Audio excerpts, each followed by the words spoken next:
আমরা তো জীবনে অনেক কিছুই চাই, কিন্তু সব জিনিস কি একসাথে আমরা পাই? দেখা যায় কোনো কোনো জিনিস আমরা পাই, আবার দেখা যায় কোনো কোনো জিনিস আমাদের জীবন থেকে অনেক দূরে হারিয়ে যায়। অনেকে তো ভেবে বসে আমার হাতের নাগালে আছে মানেই আমি এই জিনিসটা পেয়ে যাব, কিন্তু না, অনেক সময় দেখা যায় আমাদের হাতের নাগালে যে জিনিসটা রয়েছে সেটাও আমরা অনেক সময় হারিয়ে ফেলি। আবার অনেকে তো দেখি ভাগ্যের উপরে নির্ভর করে। আসলেই কি ভাগ্যের উপরে সবকিছু নির্ভর করে? আসসালামু আলাইকুম, সবাই কেমন আছেন? আশা করছি সবাই ভালো আছেন। আলহামদুলিল্লাহ, আমিও ভালো আছি। আজকে আমার ঘুরতে অনেক বেশি ইচ্ছা হচ্ছিল, সেই জন্য রেডি হয়ে আপনাদের ভাইয়ের সাথে একটু ঘুরতে বের হয়েছি। শুধু যে ঘোরাঘুরি করব তা কিন্তু নাই, আমাদের একটু দরকারি কাজও আছে, সেটাও আমরা কমপ্লিট করে নিব। আজকে আমরা একটা শোরুমে এসেছিলাম আপনাদের ভাইয়ার গাড়ির একটা কাজ করানোর জন্য। এসে আমি সব গাড়িগুলো দেখছিলাম আর আপনাদের ভাইয়াকে বলছিলাম আমার বাবার গাড়িটা তো একদমই পুড়ে গেছে, আচ্ছা আমি যদি কখনো সফল হই আমার বাবাকে আমি গাড়িটা কিনে দিব। আপনাদের ভাইয়া তো আমাকে সব সময় সাহস যোগায়, তুমি পারবে, তুমি একদিন সফল হবে আর বাবার স্বপ্নটা তুমি নিশ্চয়ই পূরণ করতে পারবে। আমি যে কাজই বলি না কেন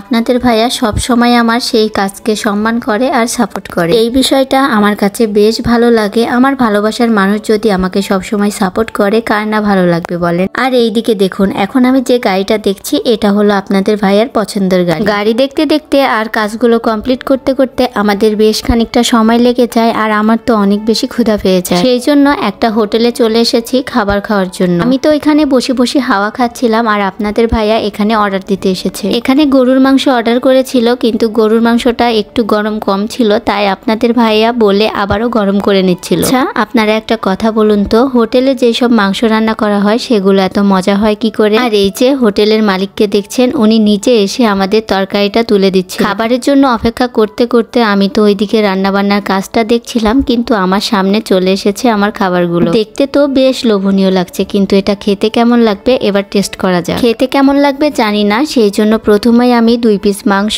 আর একটু গ্রেভি নামিয়ে নিলাম। আপনাদের ভাইয়া তো আমাকে বারবার বলছিল এর আগে আমি এই হোটেলে খেয়েছি, খেতে অনেক মজা, তুমি টেস্ট করে দেখো। মাংসের গ্রেভিটা দিয়ে আমি একটু ভাতটা মাখিয়ে নিয়ে যখনই মুখের মধ্যে দিলাম আমার তো অনেক বেশি মজা লেগেছে এই খাবারটা। আমার এত বেশি মজা লেগেছে কি আর বলবো। আমি নেক্সট টাইম আবারও যাব এই হোটেলে খাবার খেতে। কেন জানি না বাহিরের খাবারগুলো আমার কাছে অনেক বেশি মজা লাগে। খাবারটা কতটা মজা লেগেছে আমার খাওয়া দেখলেই আপনারা বুঝতে পারবেন। খাওয়া দাওয়া শেষ করে পানি জাতীয় কোনো কিছু যদি না খাই তাহলে কেমন লাগবে আপনারাই বলুন। সেই জন্য আমরা 2টা স্প্রিট নিয়ে নিয়েছি। এইদিকে আপনাদের ভাইয়া স্প্রিট খাচ্ছিল আর আমি এইদিকে আপনাদের ভাইয়ার সাথে গল্প করছিলাম আর স্প্রিট খাচ্ছিলাম। তারপরে আমরা আবারও বাইকে উঠে ঘুরতে শুরু করি আর এই সময় আমাদের চোখে এই জায়গাটা পড়ে। জায়গাটা এত সুন্দর দেখতে, আমি তো বললাম আমাকে ভেতরে নিয়ে চলো, আমি পুরো জায়গাটা ঘুরে ঘুরে দেখব। এই জায়গাটা এত বেশি বড় ছিল যে পায়ে হেঁটে ঘোরাফেরা সম্ভব না, সেই জন্য আমরা বাইক নিয়ে একদম নিচে চলে এসেছি। আর এইদিকে দেখুন, এত সুন্দর বাতাসের মধ্যে